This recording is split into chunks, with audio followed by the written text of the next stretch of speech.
course. Hi everyone. Welcome to Wednesday, I suppose. I am so guys. I am so excited to be joined today by the illustrious Carrie Smith. Carrie Smith is from Unsafe Space, which is my favorite channel, and I have to say this, and I've said this to you privately a couple of times, but I want to say it for the masses because Carrie, I would not be doing this today if it wasn't for you. And I really hope that you know that. I mean, well, thank you. You were one of the first people really kind of like outside the knitting community to speak up about the insanity of knitting. And I had no idea even, like I had heard the term SJW, but I really had no idea what that meant. And all I knew is that everyone around me was acting like pod people and I didn't understand why. And you explained it.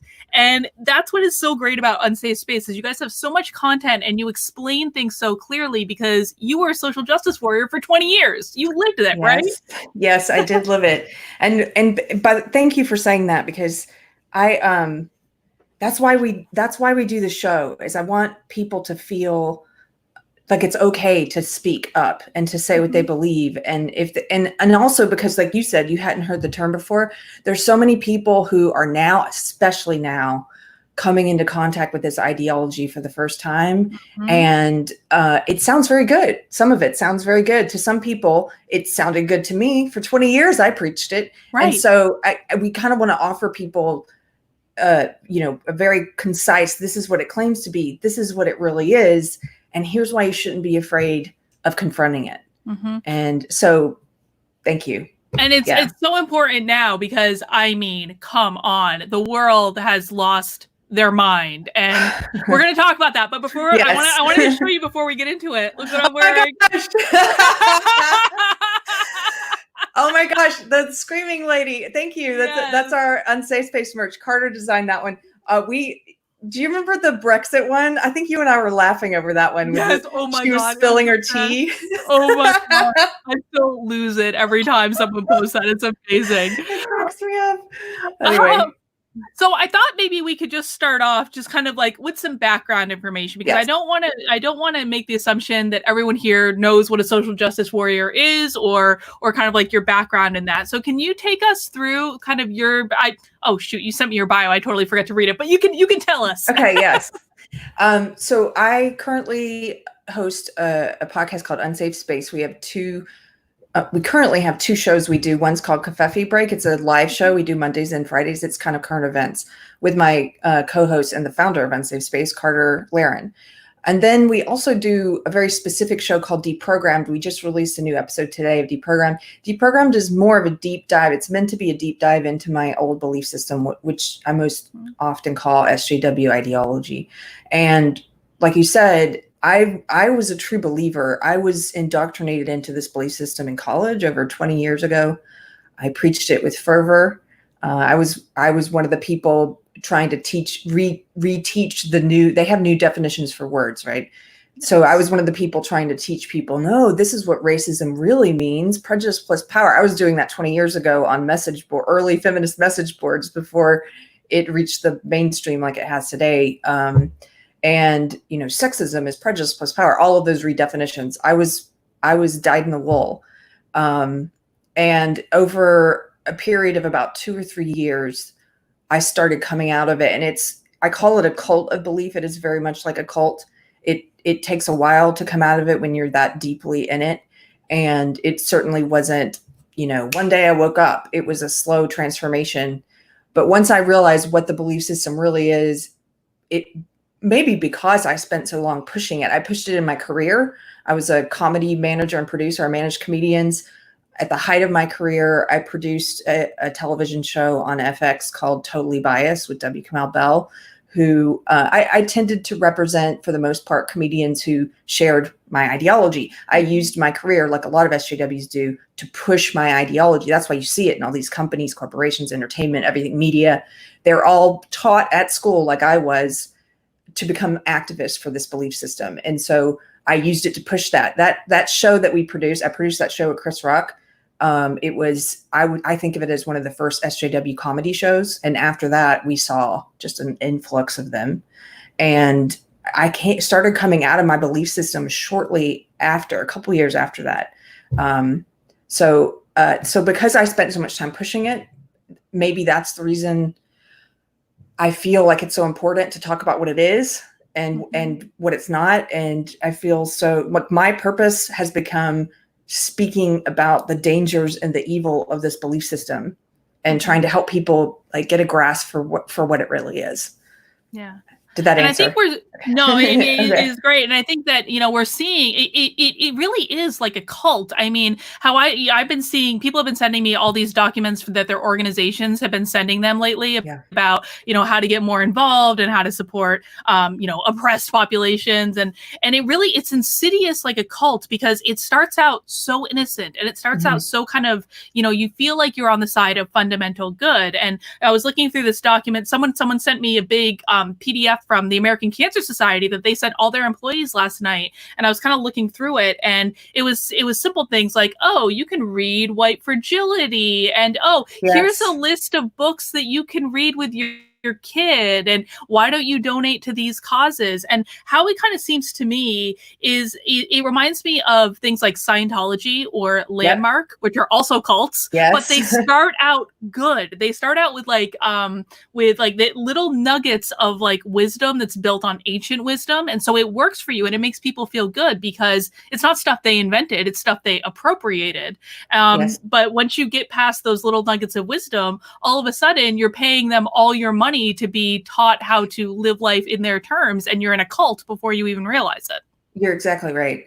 There's a lot of people making a lot of money off of the belief system as well. Robin DiAngelo being one of them. And they have, once you start to learn a little bit more about the belief system, you'll recognize they recommend the same reading list over and over. It's even infiltrated. I want to talk about how it's everywhere now. It's infiltrated the church. It's infiltrated atheist groups. It's infiltrated knitting, which is where you and I met. It's in the sewing world. It's in gaming. It's in entertainment. And now you're seeing it. It's so mainstream. It's become so mainstream that now we are seeing corporations, large corporations, all speaking the words the cult wants them to speak, putting out because it has become that dominant. So Spotify is now speaking these words. Amazon is now speaking these words. The Democratic Party is now speaking these words, and it's the reading list they send out. It was in my church group, the church I used to go to in Austin. I'm in a women's group. Somebody was recommending, here's a list of books about racial justice to read with your children. It's an indoctrination list, is what it is. It's teaching children racism and collectivism in the name of ending those things. That's why I often call it an evil ideology.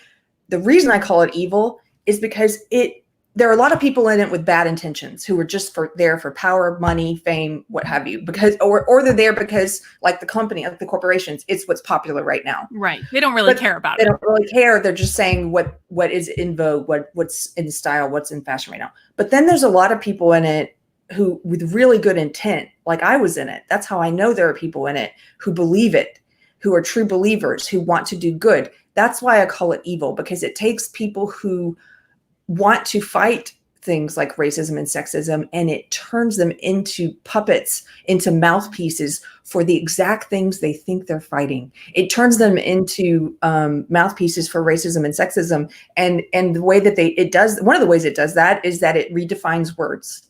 So it tells you racism doesn't mean what we know it to mean. It doesn't mean judging people on the basis of race and treating them differently on the basis of race. It means prejudice plus power. Therefore, it is impossible to be racist towards one specific race that we've decided has collective power. Like that's how they do it, is they change the words. Then they can get you to go out and preach to people that the way to end racism is somehow by treating people differently and judging people differently on the basis of race. How do they get people to do that if they oppose racism? They change the definitions. Right. I mean, I saw this last night. I think it was the governor of Kentucky has announced that all Black people in Kentucky are going to get free health care. And I was like, wow. that's racist. You can't do that. But the only way that the only way to make that argument is the prejudice plus power argument, right? Yes. Because it can't be racist if we're using that argument. But it's insane. And I wonder if we could just kind of take a step back, because I think, what is the fundamental SJW ideology? What are they really after at the end of the day? So I've gotten a little better at trying to articulate this in a nutshell. Let me try again. This belief system is, if you read about, it's sort of a marriage between Marxism and postmodernism, but you don't really have to. There are much more intelligent people who can explain that marriage of those two belief systems, and much more intelligent than me who can explain that.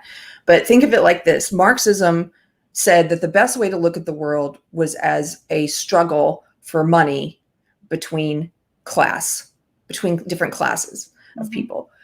This is evolved, and I don't mean evolved as in better. I just mean it's evolved. Right. It's changed. This is a new form of Marxism that's based around, instead of class and money, it's based around identity and power. So they say the best way to look at the world is as a struggle for power between identity groups, and that's why it's all about identity. Just the same way that white supremacy is. It believes that the best way to view the world is to put people in groups. Don't look at them as individuals. It's a collectivist belief system, just like white supremacy. It is not about individualism. It says you need to put people in groups based on race, sex, sexuality, religion, if they're fat or not, if they have mental health issues or not. There's a never-ending list of these identity groups. And so then when they've got people in these groups, and then they say all these groups are struggling for power, and instead of looking at you, Carlin, as an individual and saying, well, she's built a career, she's got power in these ways, and maybe, she faces struggles in these ways. They don't look at you that way. They simply check off what boxes you're in. White. Done. Right. White, woman, oppressed, but white makes you the oppressor. Mm-hmm. So you're kind of a 1-1 there. Yeah. It's not just racist towards white people, and it's not just sexist towards men. It is racist and sexist towards everyone, because it's condescending towards women. It's condescending towards anyone who's not white. It says that you don't have any individual agency, that you need to be treated like a child, that you need to be given free things that no one else gets because you don't have any personal agency in life and you can't do anything on your own as an individual. It reduces you to group status. Yeah. It's evil. Well, and it makes you a fundamental victim in the world. And this victim mentality is something that I was fighting for a really long time in organizations. Like I wrote a whole book about like self-empowering yourself at work so you aren't a victim of your experience. And then I don't know what happened where people felt like being a victim was a good thing. Yeah. Well, in this ideology, so they have all these identity groups, and it's a really simplistic way of, it's simplistic, but then they also contradict themselves all the time. It is inherently built on contradictions. But they say, so in these groups, let's take race. They have white, they categorize everything as oppressor or privileged, and they use those words interchangeably. Or oppressed and marginalized, and they use those words interchangeably. So they have white is the oppressor and the privileged. Anyone not white is marginalized and oppressed. Then they say with sex, right? Men are the oppressor and the privileged. Women are oppressed and marginalized. And what happens is within the belief system, they have all these different ever-changing rules and tenets of belief.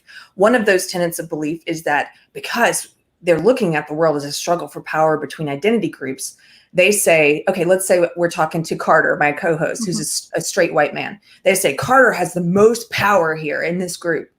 He is straight. He's in the straight group. He's in the white group, and he's in the male group. Therefore, Carter cannot speak because what they're trying to do is forcibly readjust what they view as a power imbalance between groups. The same way Marxists were trying to seize the means of production and forcibly redistribute wealth, they're trying to redistribute power. So within the ideology, you have less of a voice. You are told to sit down and shut up and be quiet. You don't get to have opinions. They tell you to, one of their favorite phrases is stay in your lane. If you do speak, they will go directly the same way white supremacists do. They go to your, and the same way misogynists do, they go to your identity to attack you first. So if you are in one of these so-called oppressor groups or privileged groups, then they immediately say that, oh, well, you're just saying this because you're privileged, you're white privilege, you're male privilege, etc. But if you're not, this is why they hate Black conservatives, they hate gay conservatives, they hate anyone who's in the marginalized groups who doesn't speak this belief system, because it's harder to attack them on the basis of identity, but they still do. Then they say, oh, well, you're internally racist. You're a Black person who doesn't agree with this. You're internally racist. You're internally homophobic if you're gay. You're internally misogynist if you're a woman. They still go after identity. They call you racist and sexist slurs, just like white supremacists, just like misogynists. Yeah. I'm sorry, I'm on a bit of a tear. No, but last thing. But that's where the victim mentality comes from, is because in the ideology, you gain social status. It's like a currency that they spend. You gain currency, social currency, by being in the marginalized group. So the more of those you can check off, the better for you in this new world that they're creating, in this new reality. And so there's an ever expanding number of these identities now, because people, even if they don't realize consciously what they're doing, they want to have our marginalized identities so they can speak, so they can have an opinion. So like, oh, well, now having a mental health issue is that means I'm oppressed. So I'm going to wear that as an identity. I am depressed, and that is who I am, and I get to speak, So that's, I mean, and that to me is one of the most insidious things, because a lot of mental health issues, they're not necessarily, they're not permanent things. You can work on them, they can get better, and you can, I mean, I don't want to say cure, because it's not necessarily that easy, but you can cure them in many respects. But the minute that someone wears that as part of their identity, they're dooming themselves to a life filled with depression, a life filled with anxiety. And I see this all the time with people where they think they're happy, but they really have no idea what happiness looks like. And that to me is one of the most depressing things, when you haven't really been happy in so long that you forget what it feels like to be happy. Like, life is awesome.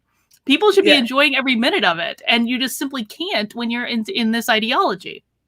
Yeah, they don't have a lot of joy. I had moments of joy when I was in SJW, but overall there's this kind of background noise, anxiety, depression. Like you said, one of the very sad things about them now incorporating mental health issues into this belief system is that they encourage people to adopt any issues they have as their identity. Same thing with being fat. They say that's your identity. They don't encourage you to be healthier. They say, you're oppressed, so you should, and you should fight on behalf of, like, fat activism is a thing. Fat studies is now a thing. They teach this in colleges now.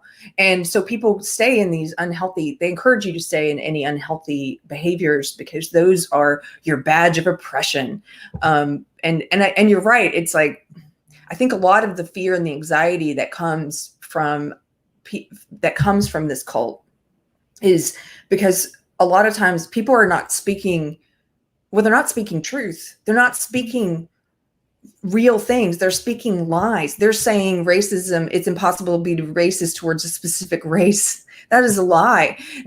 They're everything, all of their tenets of belief are lies. And if you're speaking lies all the time, and if you're speaking opinions that are not your own, they regurgitate. They just say the same talking points over and over, like little robots, like little zombies. You can't feel comfortable and at peace when you are repeating things that you internally are not at peace with, because they're not your beliefs. And so I do really believe a lot of them struggle with this background noise of anxiety, and like I did, because fundamentally, even if they're not cognizant of it, like I wasn't, but I knew I was uncomfortable. And they're very afraid of everything they say. They have to make sure it is approved by the cult. So there's like a little sensor in their head, and everything they say is running through the sensor. They're posting something online. The rules change every day about what's offensive and what's not. So I've seen people get dragged for saying, and you've seen this, for saying, Elizabeth Warren is my spirit animal. No, spirit animal is racist now, like, oh, and so they're constantly checking everything. They can't say any of the taboo words. This is an authoritarian belief system. It's all about control. How do you control people? You control the language. You control what they're allowed to say and think. You make them censor themselves. It is really built on self-censorship. Yeah. And then if they say something wrong, they have to issue an apology of some sort, a dramatic public apology. They demand. It's like a mob. They show up in some cases, they've started showing up at people's houses, but they show up, let's say your digital house. They show up at where you live online.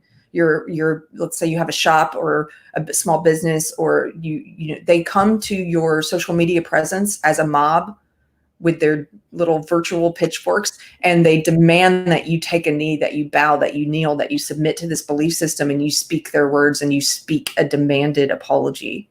Where have we seen that in history? Oh, I think I'm going to say Nazi Germany. Nazi Germany. We've seen it in Soviet Union. We've seen it in Maoist China. It is a display that they've forced people to do. Look at all the people now, all of the cultural elite who are performing these. It's very religious in nature, this religious act of kneeling. Mm-hmm. This is psychologically having a big impact on our culture. Well, even you see some of these rallies where some of the Black Lives Matter stuff, where people are literally sitting in a circle with their hands in the air, chanting the same thing, washing, like white people bending down to wash the feet of Black people, or like I saw one where they were literally kissing their boots. Yes. I was like, I know none of my Black friends would ask me to kiss their boots. What is even going on? Those shoes have been walking all around this. There's COVID now. They could have COVID on the shoes. Oh, well, apparently that doesn't matter anymore. But I wanted to get another thought in there, because you talked about how much they hate like Black conservatives, or people like Mikey, like gay conservatives as well. And he's not even really conservative, but you know what I mean?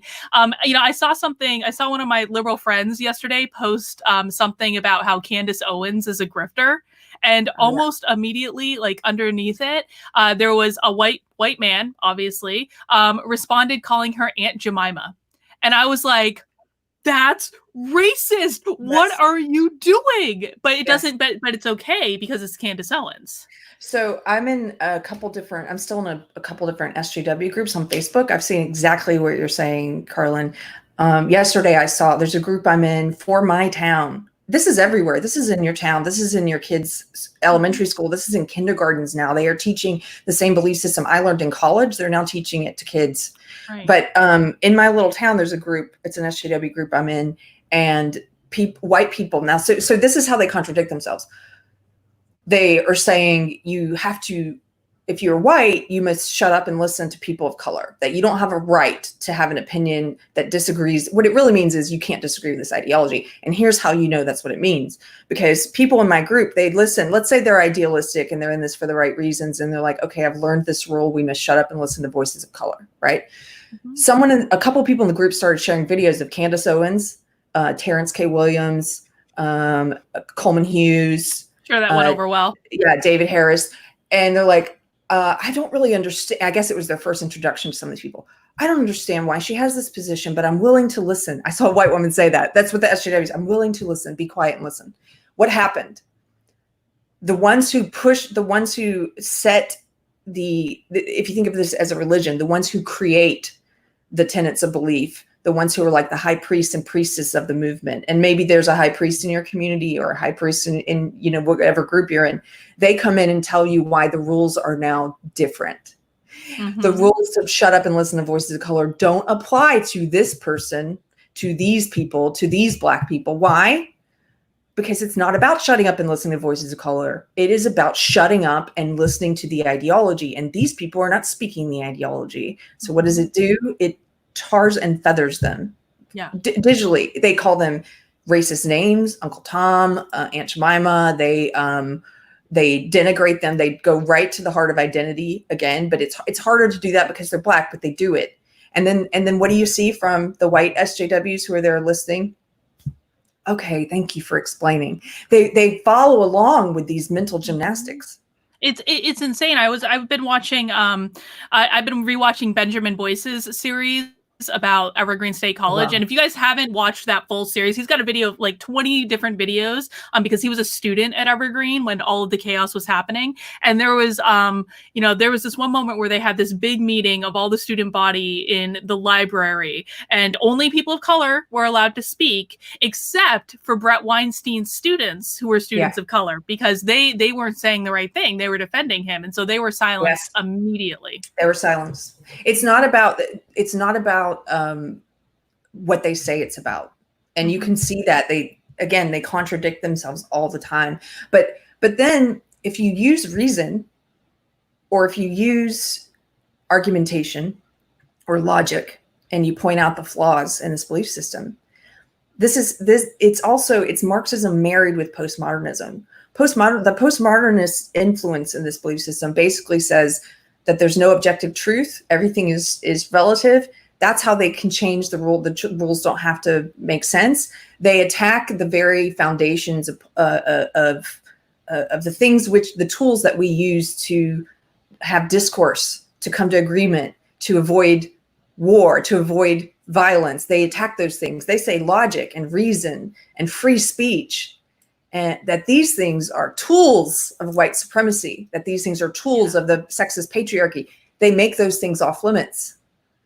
Isn't that amazing? Like, it's just incredible.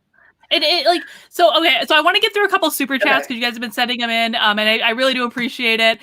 Jason says, "You've been absolutely killing it. It's not often I watch someone and think I couldn't have said it better myself, but you inspire that. I'd love to see you talk with Glenn Lowry or John McGuire. I don't know who they are, man, but I will do my best."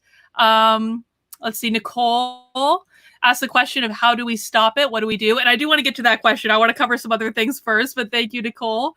Let's see. I know I saw a couple more super chats. I'm sorry, guys. I literally have to go through the chat to find them.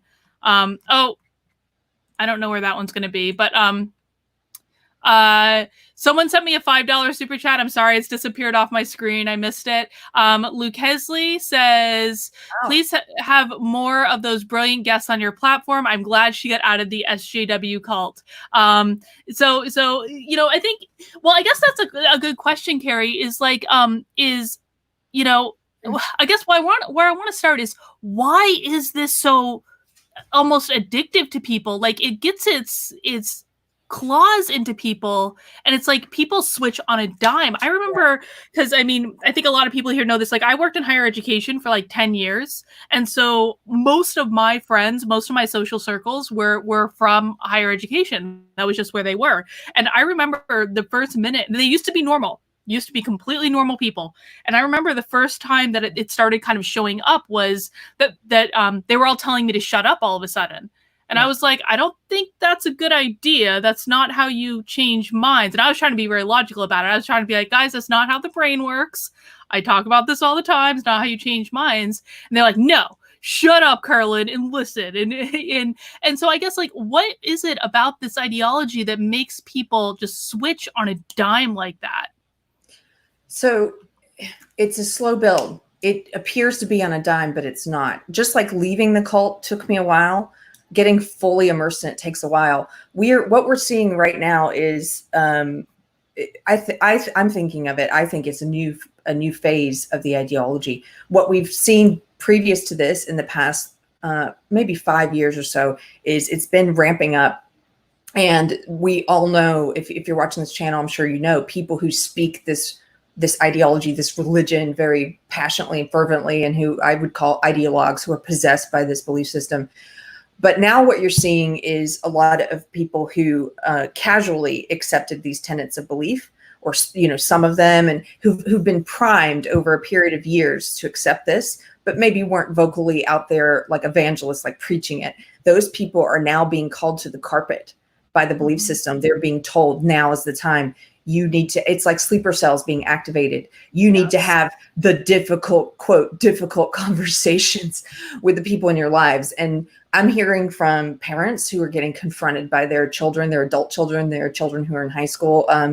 They threaten, just like a cult, they threaten to cut you off if you don't comply, if you don't show your allegiance in some way, if you don't post the right hashtags, if you don't post the right things on Blackout Tuesday, if you don't speak the words they want you to speak.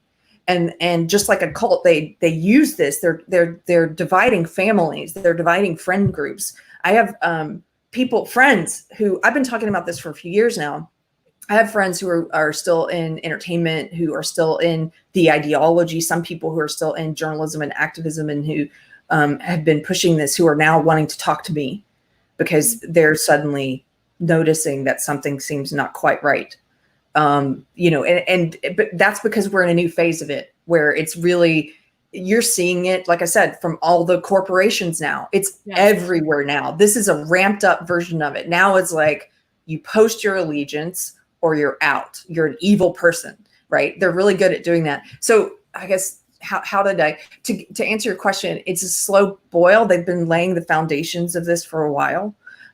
They get you to accept a couple of different tenets of belief. They play on you being a good person. They depend on that. They depend on you being against racism and sexism, and they sell it that way. Right now, it's sold in a lot of different ways, as feminism, as fat studies, as LGBT activism. It's also sold the way it's being sold right now in this moment that we're in history. It's being sold right now as a way to end racism. It is racism. Right. It is racism. It is racism, but they depend on you not being a student of history. First of all, I wasn't. I've just started reading about history in the past 2 or 3 years since I left the cult. They don't encourage you to read. It is verboten. There are certain things you're not supposed to read or interact with, like a cult. So they keep you from, I've heard you talk about this before. They did this to me too, without me even realizing it. There were people who I thought were evil, who were racists, who were, the worst people on earth, whose writing, whose lectures, whose books, whose videos I had never interacted with. Right. Mm-hmm. I just believed what they told me about those people. They keep you from investigating. You're not supposed to read Thomas Sowell. No. You're not supposed to watch a Jordan Peterson video. No, God forbid Ben Shapiro. Oh my God, burn the witch. Right.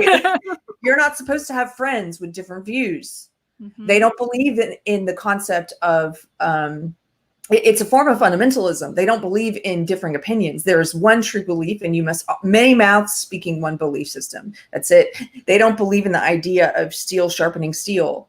The whole idea of like liberals and conservatives complementing one another, or Christians and atheists complementing one another, making each other they don't believe in discourse or dialogue. Dialogue is supposed to make good ideas better and bad ideas go away. Right. Because it should be the purpose, like I depend on people who disagree with me in my life to make sure that I am not running afoul of something that's a bad idea or something wrong, right? Like a good conversation, Jordan Peterson, I heard him talk about this. It's like a good conversation should cause you to either change your beliefs, strengthen your beliefs, because it helps you better argue what you believe and figure out what you believe, or discard those beliefs. And most of what they don't have, they use a lot of Orwellian language. Everything they say, it's like the opposite. We are here to have the difficult conversation now. They don't want to have a conversation. No. They want to preach to you and they want you to convert. Mm-hmm. They don't have any interest in what you have to say.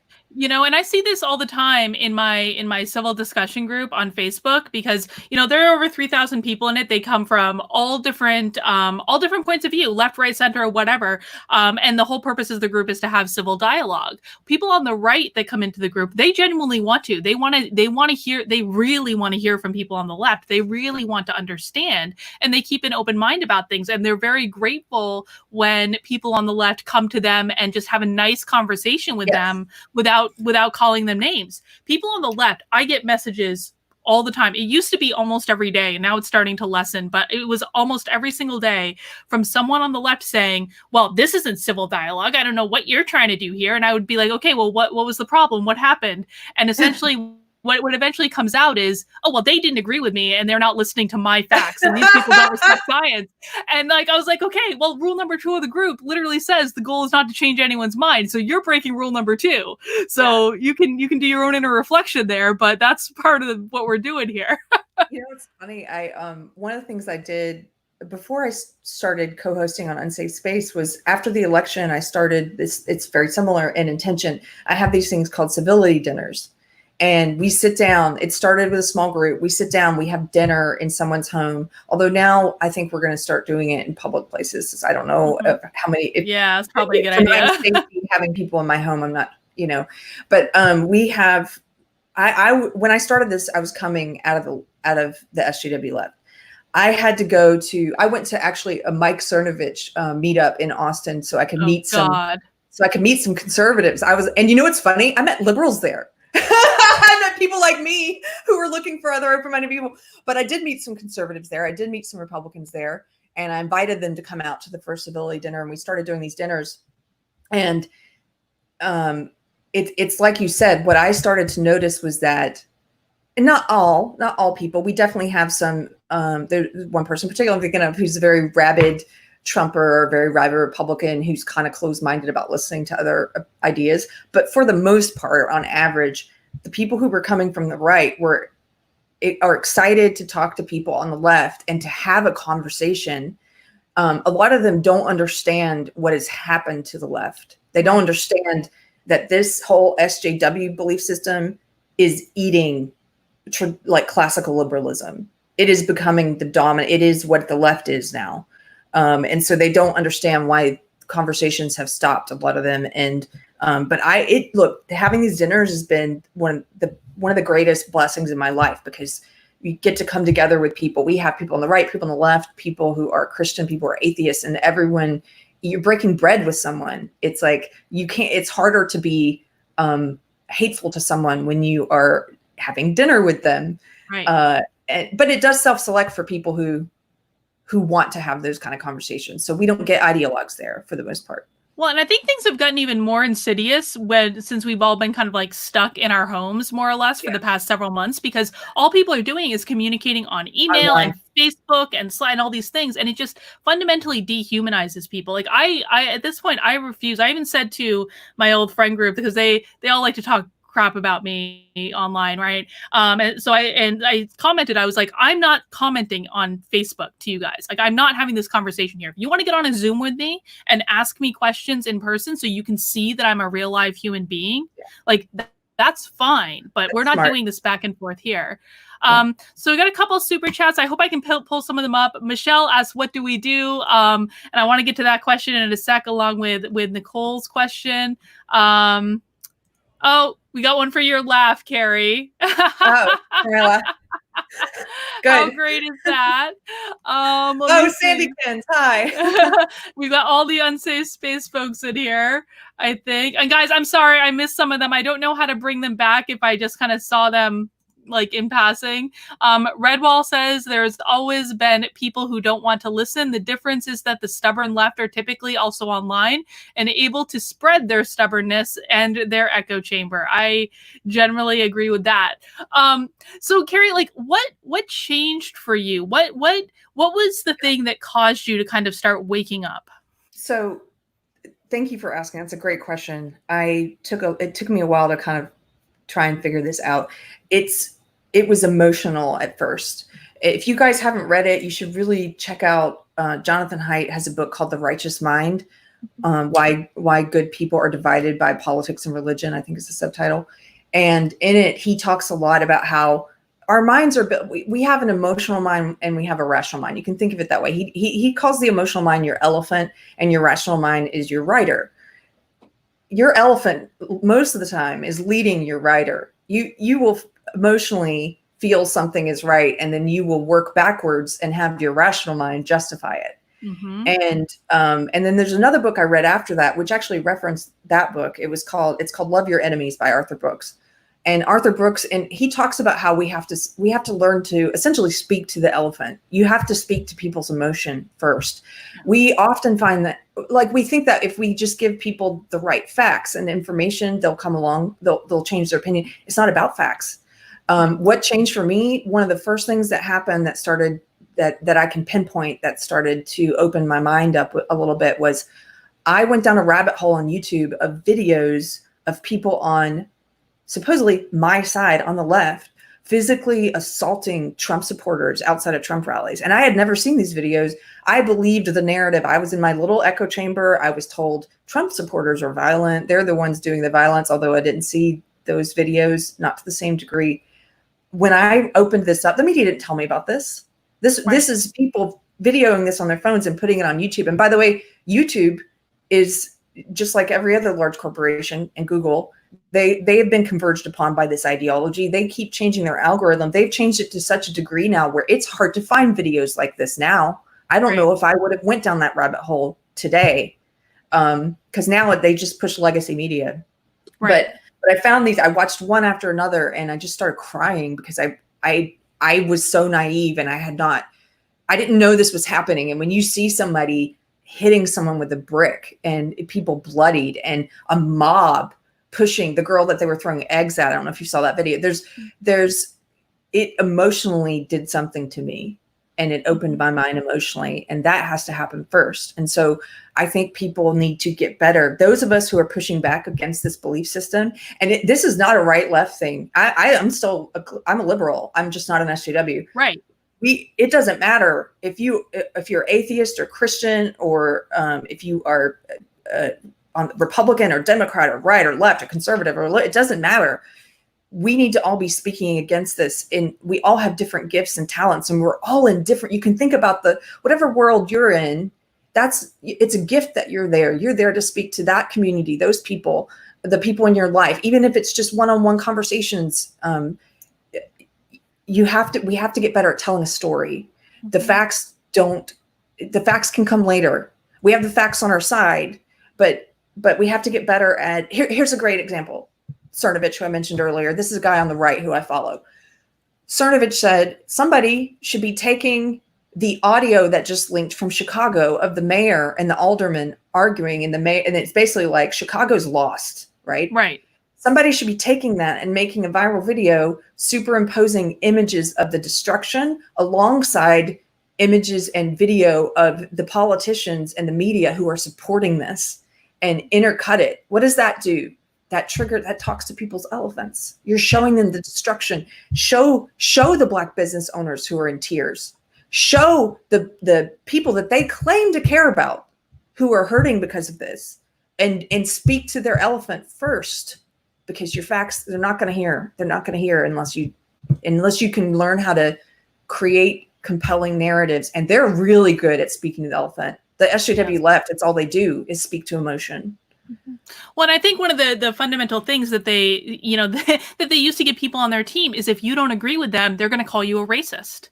And every single person that I know has a visceral reaction to that, right? Of course I'm not a racist. No, like, why would anyone call me a racist? And even that label brings up these connotations like, oh my God, I'm going to lose my job if people think I'm a racist. I'm going to lose my friends if people think I'm a racist. I mean, you even start to question. I know I started to question. I was like, if I don't shut up and just listen to what they want me to listen to, am I really a racist? And it almost starts to gaslight you after a while. It does.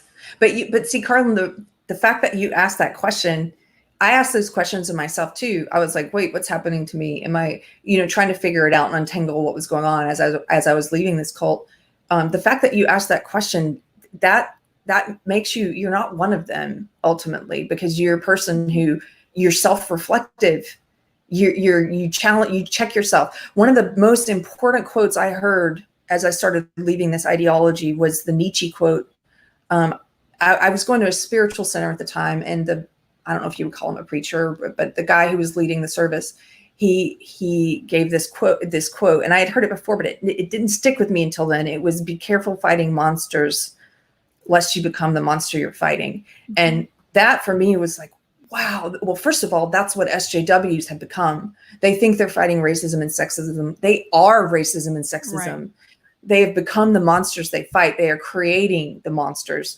But see, now you can't let go of that quote and just say, I can't let go of that quote and say that was just me then. I have to say now, in everything that I do, you can become a monster in anything you do. So when I speak about my old belief system, I can't let hatred and animosity and resentment, or I can't let those things become my fuel. Like I can't become a monster. And so I was very much like you. I was like, wait, what's happening to me? Am I becoming? But because you ask those questions, like that's the way you keep yourself in check. Yeah, I think. I hope so. So Carrie, guess what? We have over 1,000 people watching us right now. So people are obviously really interested in this discussion, which I think is awesome. And I just want to do a quick plug. Guys, if you like this video, please give it a thumbs up. Please subscribe to my channel, turn on the notifications, and please, please, please, please, please go check out Unsafe Space. You can go to unsafespace.com. They also have their own YouTube channel with, I mean, so much amazing content. It is a criminally undersubscribed channel. Go subscribe to Unsafe Space because what Carter and Carrie are doing is so important. So we have a couple of super chats, and I think this is a good question. Rhett says, if I were single with no children, I would not be afraid to speak out. Instead, perhaps I can donate to groups that are fighting this. Do either of you know of anything? I don't know of any groups that are fighting this, Carrie. Do you? Wow. I don't know of, I'm trying to think if I know of any groups. I don't know of any groups offhand. One might come to me in a second, but I mean, there are individuals like our channel, Unsafe Space, Carlin. There are people content creators who are starting to speak. And I would say definitely support those voices. This is a shameless plug for our channel. I want to be able to dedicate all of my time to talking about this. I dedicate most of it already. But this is not something we don't have sponsors. Most of the people who are who speak against this are demonetized on YouTube. Most of our videos are demonetized.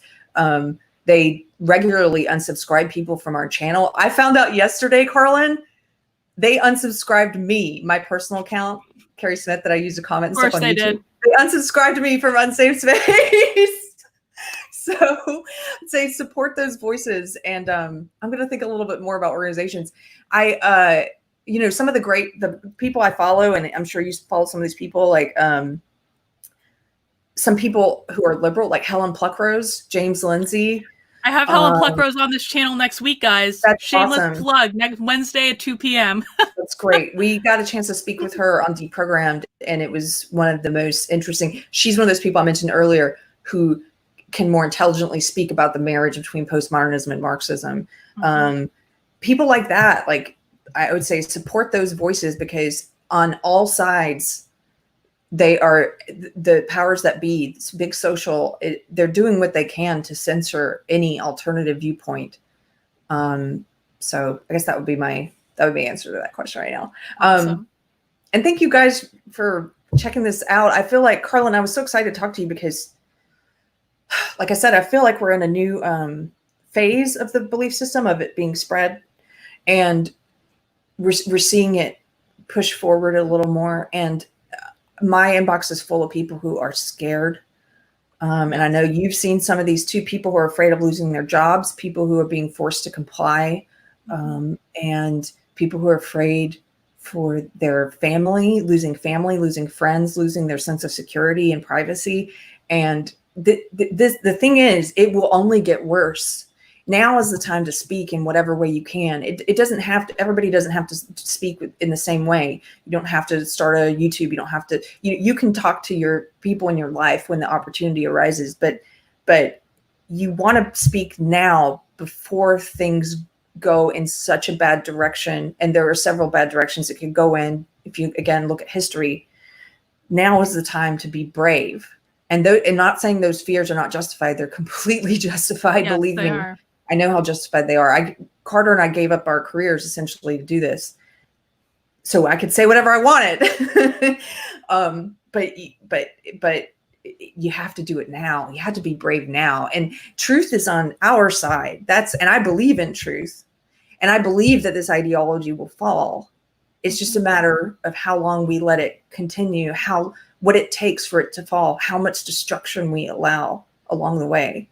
Yeah. So. And I feel like it picked up steam so quickly because when the pandemic originally happened, they were kind of laying low for a while. It was like they didn't know what to do with it. And we were all like, is this the end of SJW craziness? Because it was like we had a real emergency. There was a real thing going on. And now all of a sudden it's like it's come back, and it's like they gained strength. Yes. They were resting, they were hibernating, and now they're back and stronger than ever before. And it is literally, I mean, in a matter of weeks, Carrie, taken over everything. Yeah. It gets crazy. Like I saw like Seattle now has like an independent free zone in the city. Like they're actually like hanging their own street signs. I saw before we got on this, Paw Patrol is canceled. Like stupid stuff like that. Like Gone with the Wind has been Gone with the Wind. Yeah. Cops completely canceled. Like it's just like it was like an instant where they took over everything. And I kind of want to echo what you said. Like because I know I get messages like all day now of people who are scared that they're going to lose their jobs.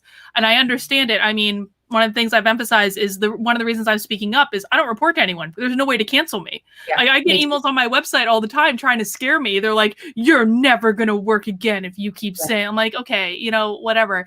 But there is sometimes consequence when you speak out. I mean, when I was outed, not even as a Trump supporter, but like as not thinking Trump supporters are Nazis, there was tremendous blowback. But I have to say the freedom that I have found since this whole thing has been so incredibly worth it. It feels, you will go through temporary pain, but I cannot emphasize how amazing it feels to speak your mind. Yes. And to not have that fear. Because you're free. I was talking about this last night with Mike Harlow. I have greater peace now than I ever did when I was an anxiety-ridden SJW who let my fear control me. And look, things happen I think things happen as they're intended to happen, and they unfold in their own time. And it took me about 6 months before I got over my fear and started speaking. From the time when I realized, okay, here's what I think I really believe. And then the time that I wrote the first essay I wrote about, it was called leaving the SJW cult. I wrote it on Medium, and Jordan Peterson shared it, which was amazing. But I had written to him before he shared it. I had written to him 6 months prior, and he read my letter, but it was anonymous. And I was scared. I was so scared that he read my letter on his channel. And I was scared. I created a new Twitter handle at the time. I had a handle called former SJW because I wanted to start speaking, but I was still scared. And I don't have that anymore. I speak under my name. I've reached, but it is I don't fault anyone for being afraid. No. But I hope what I would say to you is like what Carlin's saying. It is so much better on the other side. Once you stop letting the fear control you, like I'm so much more at peace than I ever was before. So yeah. I don't know. And it's so funny for me because the line that my old friends have been talking about now, because I get wind of they talk about me behind my back like all the time. Oh, yeah. And the line is now that I'm just an angry attention whore. I'm like, I've never been happier in my life. I don't know what you guys are seeing, but I am like the least angry person you're ever going to meet in your life right now. So I just want to take some super chats. Redwall says, this isn't left versus right. That's because it's libertarian versus authoritarian. That's why we get disgusted at the Karens, the actual KKK, and the SJWs. And I think that's exactly right. Yeah. This is an issue of, are we on board with authoritarianism or not? Yes. This is you're echoing exactly what I think. It's like they keep us distracted with these increasingly meaningless distinctions. And so this is all about right, left. They've done such a good job of using Trump as like the tree that they can't see the forest for, he's just like, they can't see anything other than Trump. He's just standing in this isn't about Trump or not. This isn't about Democrats versus Republicans. It's not about atheists versus believers in any faith. This is about, do you believe?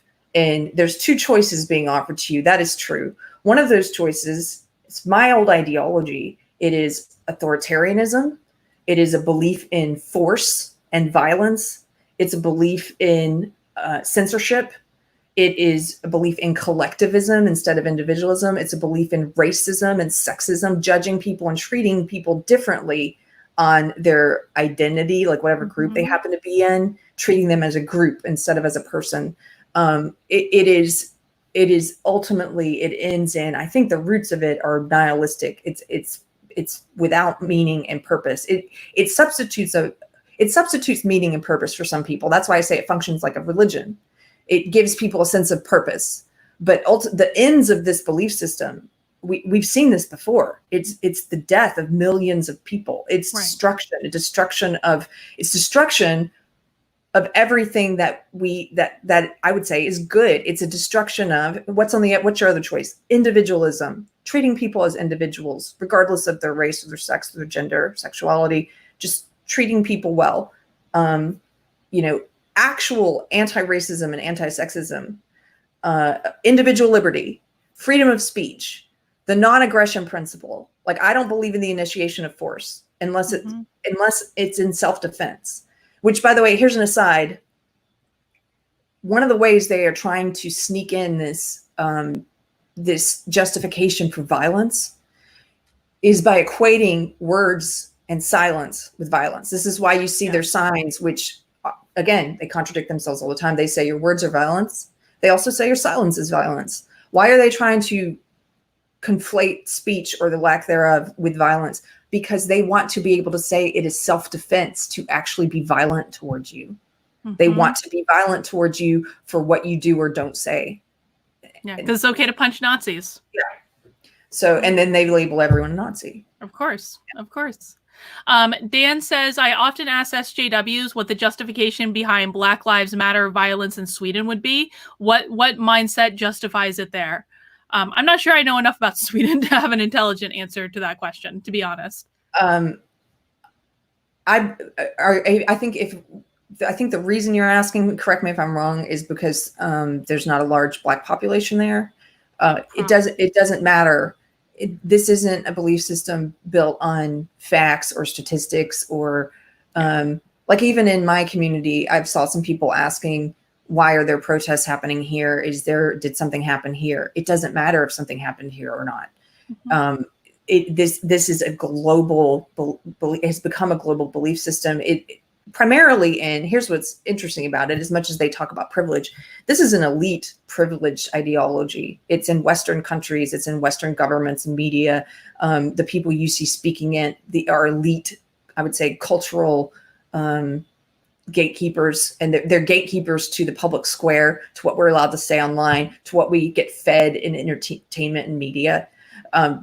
You have to be, some of the people that, like you mentioned Evergreen, and that's a great example. If you guys want to see where this is heading, go back and look at all the stuff that happened at Evergreen in 2017. Watch all the videos. That was a blueprint for what's happening now. And back then, when we were speaking about this, and we were speaking about it on Unsafe Space back then, I was posting about it just with my friends, online, and everyone who was talking about it was being told, hey, this isn't a big deal. You're making a mountain out of a molehill. This is just at colleges. Liberals who agreed with me that this was a bad ideology were saying, oh, this isn't that mainstream. It's not that big of a deal. This is just on college campuses. College campuses are like this. It's not going to, they were wrong. And we knew they were wrong. I'm like, no, this is not just at college campuses. I was indoctrinated 20 years ago. They've been preaching it for a while. The seeds have been planted for a long time. All of the people my age who I was friends with, we all went into elite fields. I was in entertainment. I have friends who went into journalism, media, the academia, to teach more people this belief system. They were taught that this is what you push forward in the world. Your career is just an avenue for you to preach this. I'm sorry, I'm on a bit of a rant. No, I love your rants. I think this is fabulous. Teresa the Kid asks, how do we change minds if they won't watch or they block us?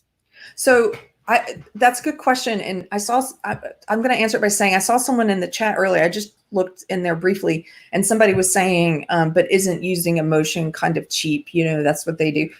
No, It's not. You still have the facts on your side, but emotion, look at any study. I mean, you would know this, Dr. K. Are you a psychologist, right? I am a psychologist. Yes. Yep. So, but that's how people, their elephant leads them. You have to learn to speak to the elephant. It doesn't mean don't care about facts. You're in a better position because you have the facts on your side, but you start by speaking with emotion, and you build a emotionally compelling story. You use, whether it's in your conversation or you're making viral videos like the one I mentioned before, you tell people a story that pulls at their heartstrings, that helps them understand, because that's what the other side does, is they only speak with emotion and they don't have the facts on their side, but they speak to the elephant.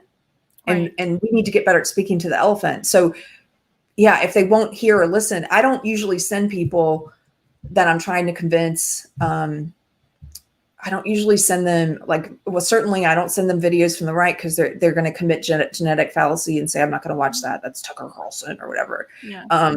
Mostly I try to do it. I just try to make sure that my behavior reflects my beliefs. So if the way that I'm treating someone, if it builds an emotional connection with them, because I'm not treating them like crap because they have different beliefs, they're more open to hearing what I have to say. I have people who write me a lot who are like, I don't agree with everything you post. And I don't, sometimes I get mad at you about what you're posting, but I really respect you. That because of the way I try to treat people. Look, we all have, and I am far from perfect. I went through a 2-week period during the lockdown where I'd previously been like, I don't believe in name calling. And so I'm not going to name call. Your behavior has to reflect your beliefs, right?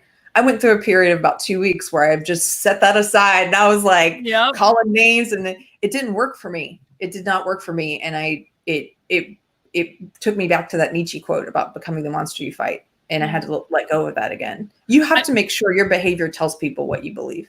I mean, I tell people, I try to explain this to people on the right all the time. And I say, this is something I've been teaching for years in my workshops and things. People make decisions emotionally and they justify them rationally.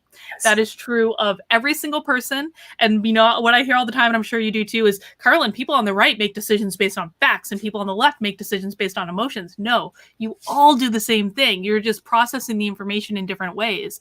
And I think the only way that you can really start to change people's minds is just by, facts are not going to do it. Statistics are not going to do it. But if you can make a human connection with them, that can start to do it. I mean, one way that I've actually started to see some success in red pilling my friends, not necessarily changing their values, because I don't think my values have changed from being a liberal either, but explaining to them that, listen, I was a loudmouth Trump hater for years and years and years, right? Me too. And I never got death threats until now. And here's what they're saying about me. This is why sometimes I post online, like, the horrible things that people say about me. And I don't even post nearly as much as I get, because I want people to see. I want people to see the blowback when I don't feel like I'm saying anything remotely controversial. And I've been able to make kind of inroads with people who are they hate Trump. They do not like him. But they're starting to see that the left is not what they think it is. Yeah, you're exactly right. You make it personal. You make what you're going through personal with them, and you share it. Carter talks about this a bit. He likes to ask people this in when they're having a disagreement about something. He's like, okay, so what if it happened to me? If you're having, what if my channel was censored? What if I got, which, all of us are being censored to a degree. They are demonetizing us. They are changing the algorithms so our videos don't get recommended. But what if we were taken offline? Or what if the mob came after me? Or what if I was forced out of my job? Or I was doxxed like Mikey was, and my information was put online so people could make me feel afraid for my security? What if that happened to me? You can personalize it. I love what you're saying, that you're showing that. That's also why I sometimes will point out, like, the hatred in this. And people say, oh, you're cherry picking things. It's like, you have to see this, because you're clearly not in the circles where it's happening.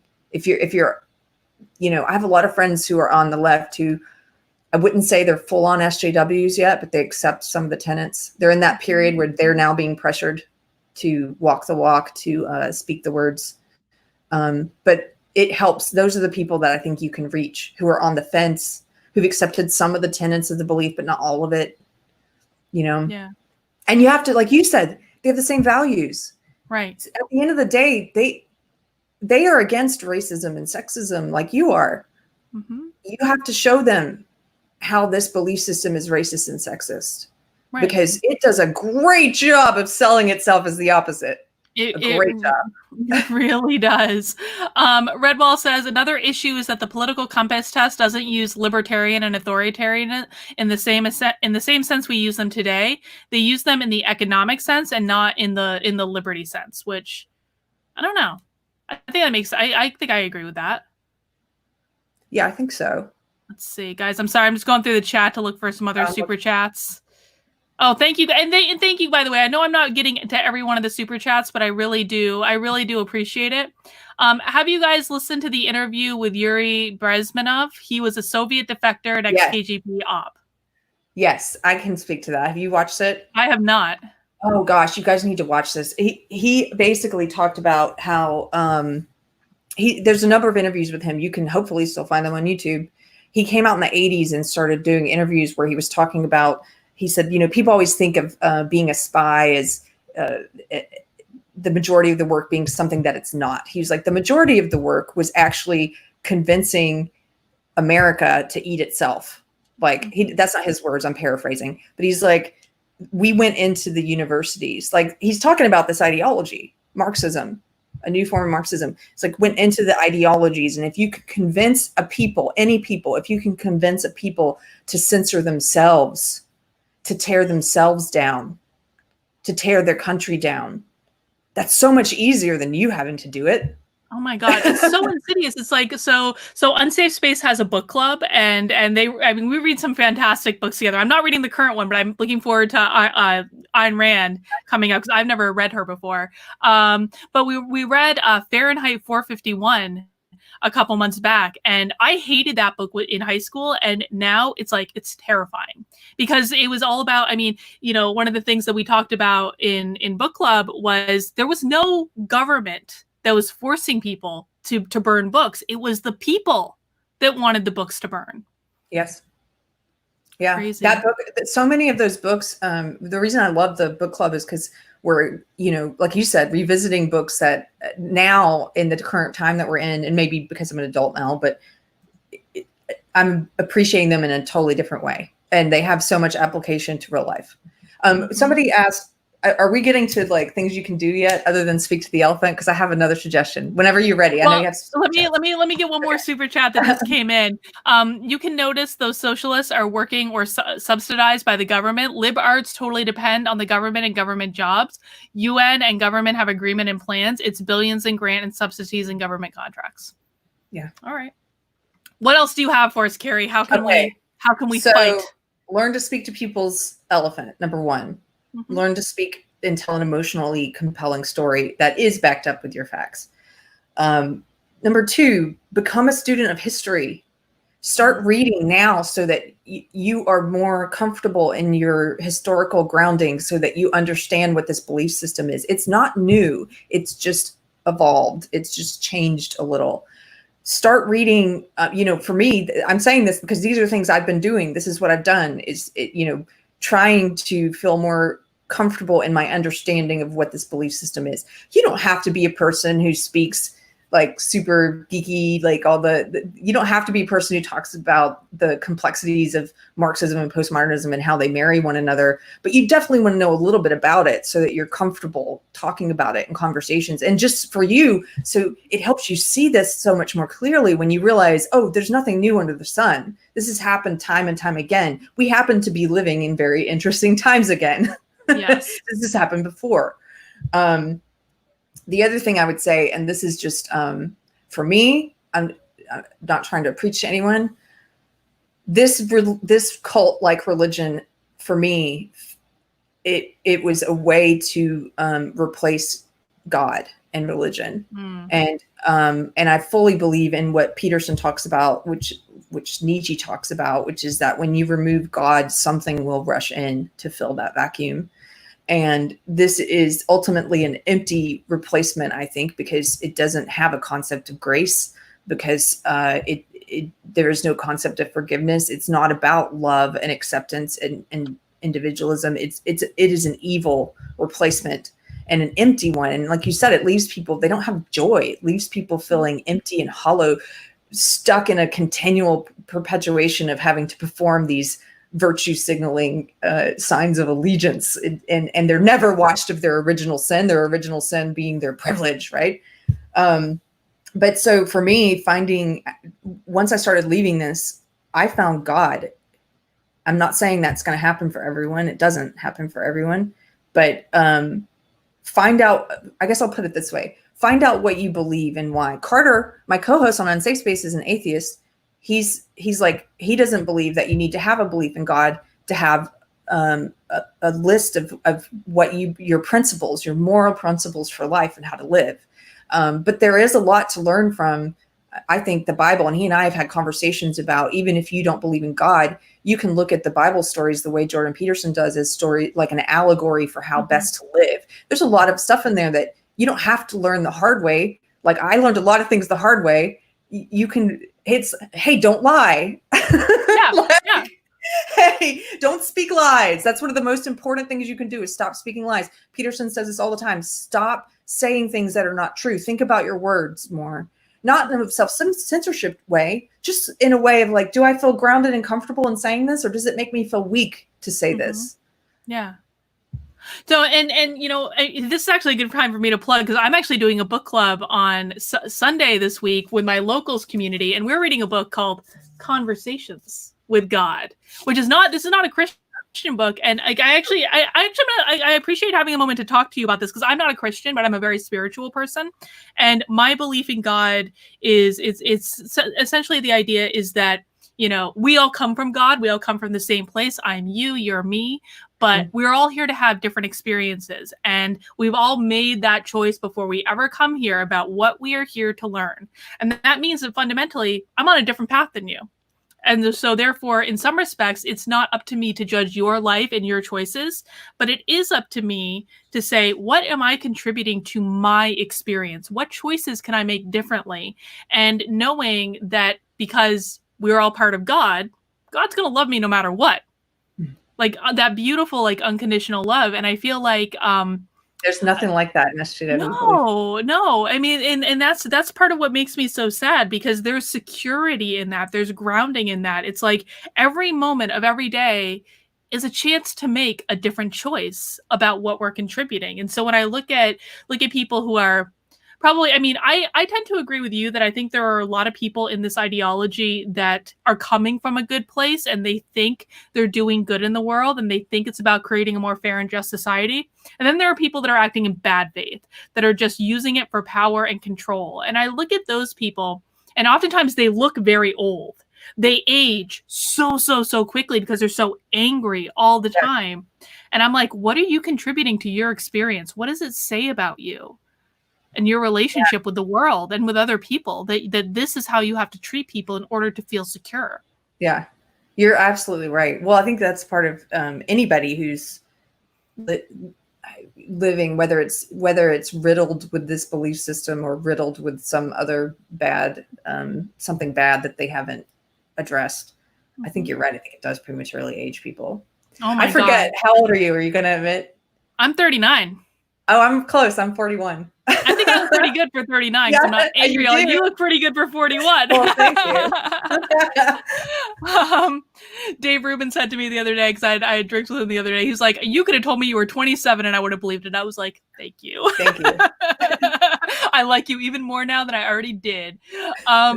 Jeanette says, I saw an NPR contributor is pushing to burn white authors' books. What could possibly go wrong?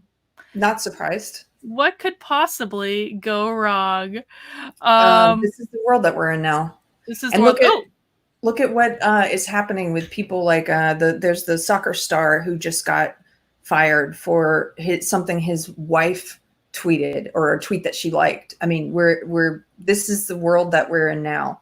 So buckle up. Carrie, what is your Twitter handle? Ken wants to know.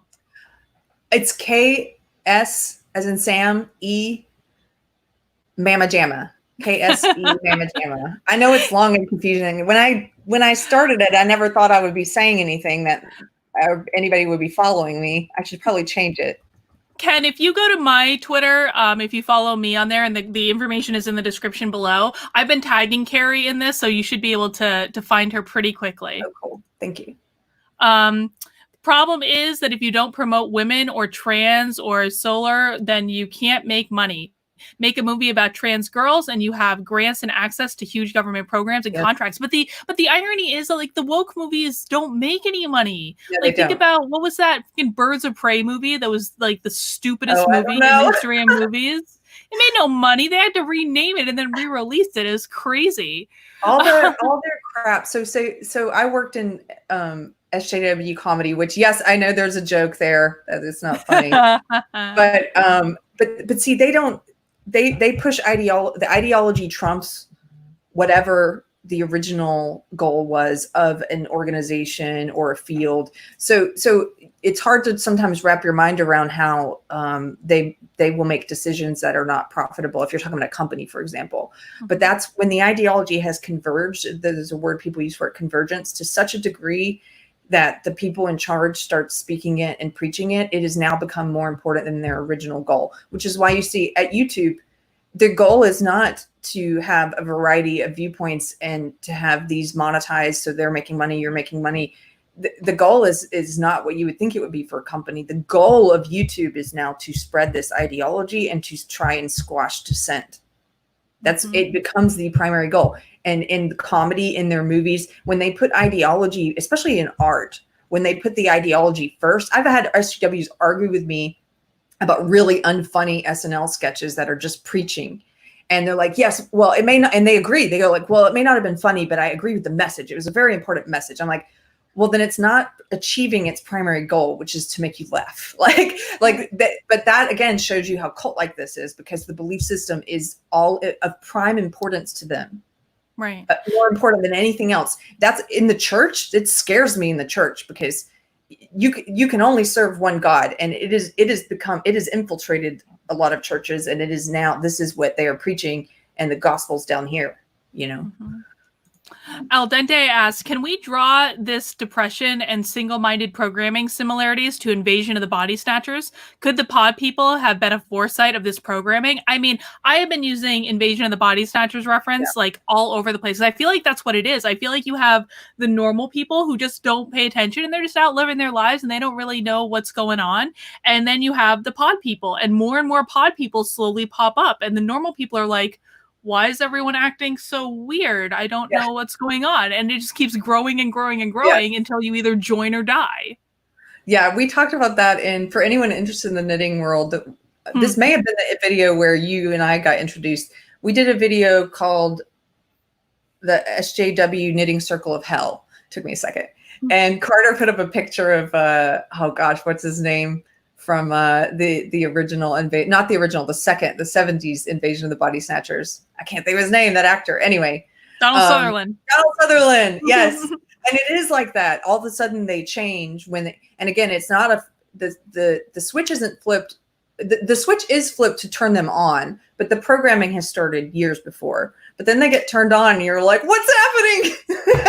Everyone is, especially when you see it in pylons like happened in the knitting community. Yeah. This girl she did a blog about going to India and said it was a very innocuous blog and talked about how going there, she'd wanted to go forever. It was like winning a trip to Mars to be able to go.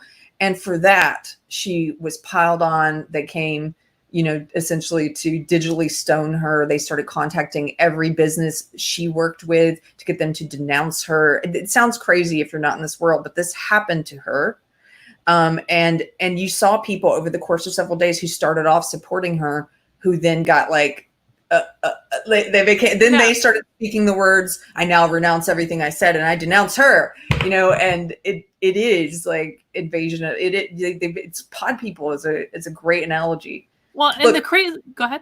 I was just saying, look, there's a lot of references in pop culture. I said earlier, become a student of history, but like with book club, you guys, there's people, artists, writers, filmmakers have addressed these issues throughout history because this ideology has been around before. It's an old ideology. You can read stuff that has influences. You can watch movies like that and still have a good time and entertainment. And like, hey, maybe this has some practical implications of what's going on right now. Like 1984, go read it. Fahrenheit 451, go read it. Brave New World. Anyway. It's I'm insane. talking a lot, Carl. I just got so fired up. No, Gary, I want you when you're talking. I love listening to this. I mean, like, because this is what I said. This is why I think Unsafe Space is so important, because you really lay all this stuff out and you make it accessible to people. And I think that's so important when you feel like you're surrounded by pod people and you just don't know what's going on or why they're acting the way they're acting like. And another example from the knitting world. It's funny because have you come across Vaush on here yet? I don't think so. Who's that? He's like this little socialist YouTuber, and he and I are kind of like in a little feud or whatever. Like, I said some stuff about him, and then he sent all his followers after me, and so I did this video about green socks being a symbol of racism in the knitting world. And they've been coming after in the last few days. They're like, you're just making this up. All you did was you saw someone post on Twitter and blah, blah, blah, blah, blah. And I'm like, no, how green socks became racist is someone literally posted a picture of green socks. Yeah. An SJW liked the photo. Her friends were spying on her, so they called her out for liking the photo, and then she issued a dramatic public apology for liking the green socks. I remember this. The craziest thing you've ever heard in your life. Like, all she did was like a photo on Instagram, and they're treating it like a federal goddamn case. Yeah. Just got here, so sorry if I missed this. Are we headed towards critical mass? Is the SJW left headed towards collapse? And this was another question I got quite a bit when I told people you were coming on, because I don't know, Carrie, it feels like it's so overwhelming to me right now. I'm actually starting to get scared. Like, are they going to win? So I don't think that it won't win ultimately, because this is an ideology of contradictions, and like I said, that's built on a bed of lies, and it will fall like it's fallen before, like it fell in the Soviet Union. But the question is how much destruction we'll tolerate before, and how much, are we going to get to the point of mass murder? Mm-hmm. That sounds crazy to say this, right? It sounds crazy, but I'm telling you, a year ago, to imagine the point we're at right now would have sounded crazy to many. That is where this goes. History tells us this. We just have a problem imagining that we could be living through, when you're in it, that you're living in something like this. We're in the beginning stages when you can still talk and speak about it. It's just that most people are self-censoring now because of repercussions, being afraid of losing things. Mm-hmm. But at a certain point, will we get to the point where it's codified into law that you can't speak against it? Maybe. I don't know how much destruction we're going to allow. I don't have a crystal ball, but it will fall. It's just a matter of how it falls. Does it fall because we destroy everything? We let it destroy Western civilization, and then we have to rebuild? Maybe. I don't know how long that's going to take, but that's why it's so important to say things now, to speak now, to not let the fear control you. Be brave, be courageous, and in whatever ways you can. And I know it's evolving, and I'm not putting anyone on the spot for very legitimate fears, but know that there are people who we have gotten through the same fears. We've walked through them, the same ones. And I'm here to tell you, it is better to speak truth, and better not to let fear control you, than to wait until it's much harder to speak about it. And if you need to start with just like an anonymous Twitter account that doesn't have your name or your face on it, start there. Just get comfortable talking about it, because you might be able to kind of like stick your neck out a little bit. You might just like that act of getting comfortable and getting to know the people in the conversation and reading articles and sharing them out. It does make a difference, because the more people that are expressing dissent in this, the better. And it doesn't necessarily matter if you're using your real name or not. Something that comes up, Conversations with God, we're only reading book 1 in my book club, but it's actually it's a series of books. And an ongoing theme with it is actually from a spiritual perspective, which is how much will you take before you stand up for yourself, before you empower yourself, before you push back? And I think it's a really interesting question. And, in America anyway, I think a lot of us are raised to be cowboys in a certain respect. Like, we don't necessarily like being told what to do. We'll take it for a little while, but I think, my hope is that we're reaching the point where a lot of people are like, what the what? You took away my business. You took away my income. Now you're canceling Paw Patrol and Cops and Gone with the Wind, and like making me watch stupid comedy movies that aren't funny. Like, enough is enough. Enough. Yes. Like, what's your breaking point at which you say enough is enough? Yeah. I don't know. It's different for everyone. But I'll tell you, I'm not kneeling to this belief system. I know people who are going private now on Facebook, and I understand why. Some of them are being put in the crosshairs at work. I will not go private. Somebody asked where I'm at on Twitter. You can find me on Facebook too. I of the 3 platforms, I probably post more about this stuff there, just because I'm not very good at brevity. So, but I am also on Twitter, but I'm not going private because I want people to share the pushback, to feel if they are brave enough to share it, I will make my post shareable. And there are others who, Carlin is one. You are not alone, and No. you are not alone. And if you do push past the fear and start speaking, like, you will find more people who are like you. And I said this to Mikey last night, and so I view it as like, there were several different people who influenced me and helped to turn my light on. Jordan Peterson was definitely one of them. And I first found him, by the way, because I followed an SJW link saying he was a transphobe. And I went there fully intending to give him a piece of my mind about his transphobia. And I watched his video and I realized I did not agree that he was transphobic. And I thought he was saying some very profound things. But Jordan Peterson, Eckhart Tolle, at the time I was going through this spiritual transformation as well. Eckhart Tolle, the preacher of the spiritual center I used to go to, Michael Bernard Beckwith. There were a couple different thinkers that turned my light on. And what happens when your light comes on is that you start to spread it to other people, and you start to help them turn their light on, and then they spread it to other people. And, I've had friends who've started talking to me, who were still, some of them in entertainment, who let fear silence them. One friend of mine started losing her voice physically and was saying, and she was aware enough to say, yeah, look at it. She was like, I think it's related to me feeling silenced. And she started speaking and her light turned on, and she turned people's light. Like, that's what happens. You are going to turn other people's lights on if you speak. And you're going to see how much support you really do have too. Like, it never ceases to shock me how many people like have my back when I'm speaking out about this stuff. Because I mean, sometimes it's very easy to let the negative Nellies or the people, calling you a racist or a Nazi or any of these things. It's very easy to let those people drown out all of the good that you have. Yeah. But you're going to find, if you speak out, you're going to have people come to your side that maybe you've only talked to them a couple times in your life, but maybe you friended them on Facebook at some point, and they're going to be there, or they're going to be like strangers that you've never met. Or like, if for those of you who are in the Walkaway community, oh my God, Walkaway is an amazing community, and they all get it. They all get being the misfits to a certain extent. Yeah. Carter did that. That's how Carter and I knew each other from what I call my previous life, but in entertainment, I had met him years prior. And, like you do, you add people on social media who you've met in a business way in case you stay in touch, in case you ever collaborate on something. I had met him in a business way. He was just an acquaintance. I barely knew him.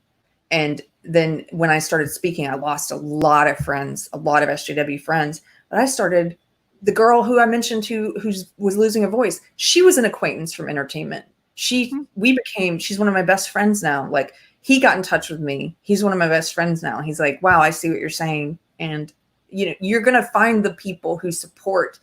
They don't have to agree with you on everything, but they're going to support what you're doing. They're going to support if you have the same underlying philosophy that, hey, I believe in freedom of speech. I believe in individuality. I believe in I'm opposed to racism and sexism and collectivism.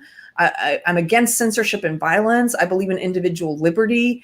I believe in discussion, the need to have discussion so that we don't have violence. Those people are going to find you, find each other. And yeah, you're going to lose things, but those things you lose, I think of it as they create space for something better. Right. And you don't know what that is yet, but you're going to find out.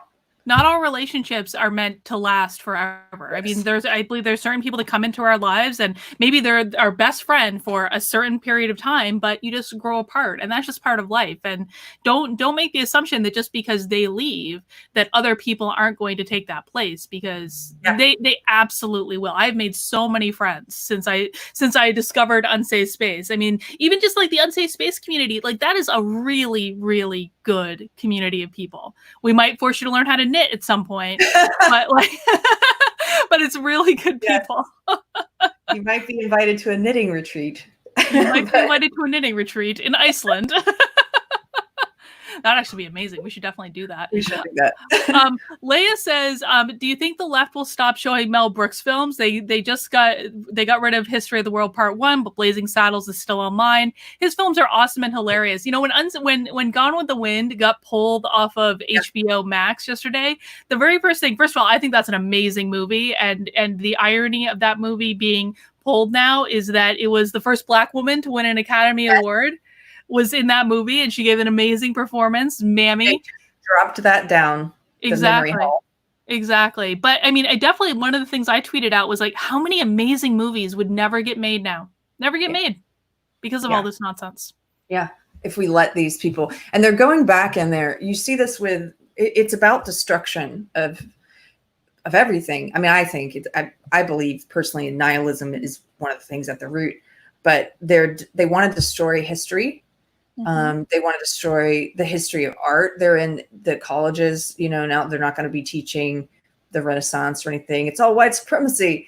They want to destroy civilization. But how do you get there? You start to just, what's that quote about those who can't remember history are doomed to repeat it? You take away all of these foundations, all the wisdom, all the things that we've learned, all the things we've learned were wrong. That were wrong. They want to get rid of any knowledge and any context and any of the wisdom that we culturally derive from those things. What happens when you try and delete all of that? Right. I don't think it's good. No. Yeah, they will get rid of Blazing Saddles. Thank you for whoever asked that. I can't see that lasting. It's too funny. Yeah, exactly. Yeah, and it doesn't speak this religion. They got rid of yesterday. I saw Little Britain. They're pulling Little Britain, which is a comedy sketch show from the UK. Yeah. So yeah, we'll see. Well, Carrie, I have to wrap this up because I've got a coaching call in a little bit. But I mean, my gosh, we got like everyone seems to really love this, and so I just want to thank you for coming on my channel and having this conversation. And you know, when we originally started talking, we wanted to rant about how pissed we were at liberals who were letting our civil liberties be taken away from us during the pandemic. We were both very fired up about that. And so maybe we can have that conversation another time, because I don't think that's going to go away. No, that won't go away. But I think this went where it went because of where everyone's finding themselves at today. But thank you so much for having me on, Carlin. Thank you guys in the chat. You guys can find us at unsafespace.com, and we're on YouTube if you want to subscribe. I'll talk to you guys. And please do subscribe, guys, because honestly, and go back through their archives, because like there's stuff that I think I've watched most of your videos at this point, but there's just so much gold in what they've done. And just like so much great information. And one last plug for my channel. If you liked our little chat here today, make sure you subscribe, make sure you give it a thumbs up. And I appreciate everyone coming out. I'm sorry if I didn't get to your super chat, but you guys sent in a lot of them, and I really, really do appreciate it. Oh my gosh, Carlin. They unsubscribed me from your channel too. No kidding. I'm not kidding. I'm looking at it right now. Oh, sons of bitches, man. I swear to God, YouTube. That's okay, wow. YouTube. I'm beating you yet. 35,000 subscribers in like 3 months. I'm doing pretty well. Wow, you guys, make sure you're still subscribed. Yeah, exactly. We're going to beat this, guys. So my next live stream will be, I might actually have 2 scheduled for next week right now. Next week, I'm Tuesday at 9:30, my remotely controversial show with Joshua.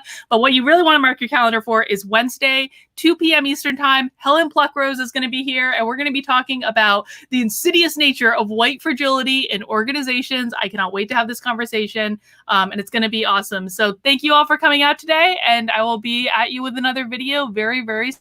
soon.